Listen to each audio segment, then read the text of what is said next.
naiva Geza kutadiwa ndimi makaenda kuhondo imimi nana Mnangagwa nana Chiwenga Pedzerenai Kuseri uko.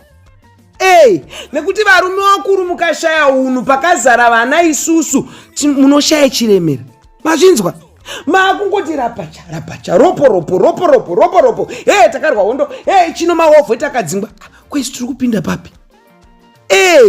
Muri kuposta paSoshari Midhiya zvinobata isusu maboni free. Tinokuremekedzai mahovheti. Makaita basa makarwira chimurenga 1 and 2 mukatora nyika kubva kune varungu ava vekuBritain. But izvi zvekuita cats and dogs pakazara vana vadiki Munoshaya Chiremera vaGeza. For now tikumbofamba naMnangagwa. Ndo vamakasarudza imimi zvazoipa nhasi. Zvaipa.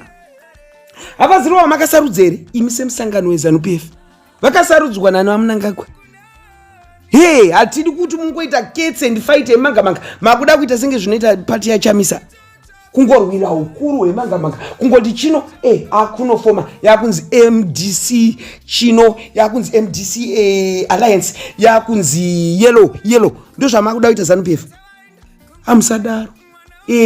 Munoshaya Chiremera murume mukuru takumbirawo senyika kuti kana muine grievances enyu endai munopedzerana ku background uko sevanhu vakarwa hondo zvamunogara muchingotana makarwa hondo tatisiko.